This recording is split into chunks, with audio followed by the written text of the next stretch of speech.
Իհարկե գայթակղությունը մեծ էր, որ այստեղ ներկա լիներ ընդդիմությունը եւ իրենց երեսին ասվերային, ինչի մեղավորը եղել են իրենք տարիներ շարունակ, տասնամյակներ շարունակ։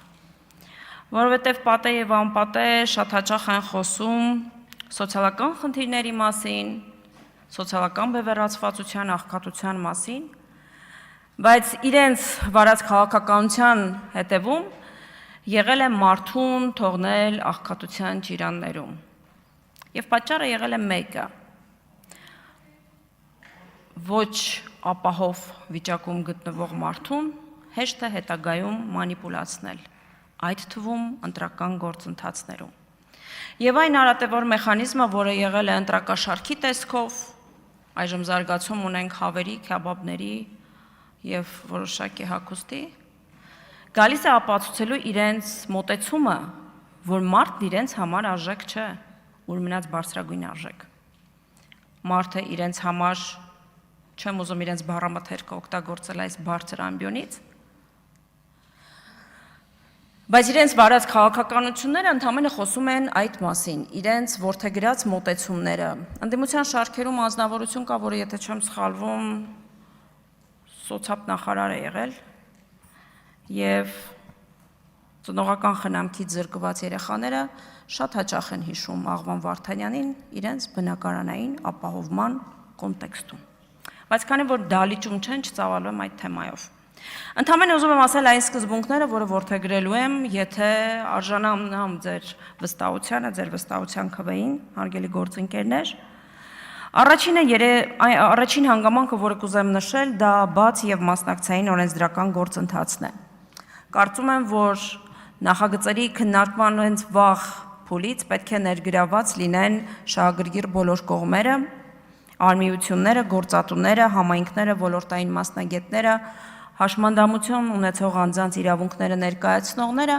որովհետև յուրաքանչյուր օրենսդրական ակտ պետք է նախ եւ առաջ քննարկել եւ դիտարկել նաեւ իրավակիրառների կողմից։ Եվ մասնակցայնությունը լինելու է իմ աշխատանքի կարևոր նախադրյալներից եւ սկզբունքներից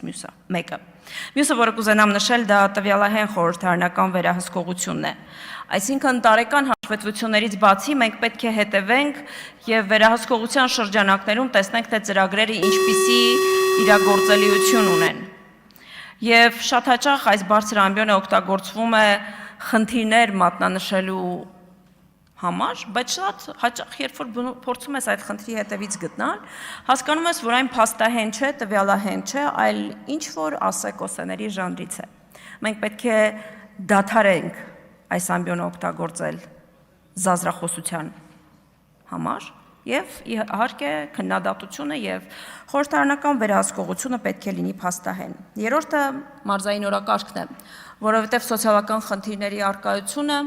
եւ այդ շոշափումները պետք է զգալի լինեն մարզերում։ Յուրաքանչյուր ծրագրի հետևից գնալ եւ տեսնել, թե պրակտիկ ինչպիսի ազդեցություն է ունենալու։ Օրենքների փոփոխությունը պետք չէ դիտարկել քանակով, այլ օրենքների փոփոխության հետևում մենք պետք է տեսնենք, թե քանի մարդու ճակատագիր է փոփոխվել եւ քանի մարդը իր կյանքը բարելավել եւ այդ կյանքը դարձել է բարեկեցիկ։ Եվ իհարկե վերջին կետը մենք անշուշտ ունենք քաղաքական մեծ տարբերություն եւ փառք Աստծո որ ունենք, որովհետեւ մենք նույն արժեքային համակարգը չենք կարող կրել ընդդիմության հետ, մենք չենք կարող ունենալ նույն առաջնայնությունները, մենք չենք կարող ունենալ նույն սկզբունքները, բայց կարող ենք ունենալ նույն մոտեցումները, եթե հարցը վերաբերում է երեխային, ավագ սերնդի ներկայացուցչին, հաշմանդամություն ունեցող անձին, այստեղ կարծում եմ մասնագիտական քննարկման լայն դաշտ կարող ենք բացել։ Եվ մեր հանձնաժողովը առավելապես պետք է լինի հարթակ, որպեսզի Հայաստանի Հանրապետության քաղաքացու ձայնը լսելի դառնա եւ այն խնդիրները, որոնք որ լուծում են պահանջում, ճիշտ հասցեագրվեն։ Եվս մեկ անգամ ուզում եմ շնորհակալություն հայտնել քաղաքացիական պայմանագիր խմբակցությանը, Տիկին Հարությունյանին կենսագրությունը ներկայացնելու համար եւ լիահույս եմ, որ քվեարկության ընթացքում կարժանանամ ձեր վստահության քվեին։ Այսքանը։ Հավանիր տեսանյութը եւ բաժանորդագրվիր նորությունները բաց չթողնելու համար։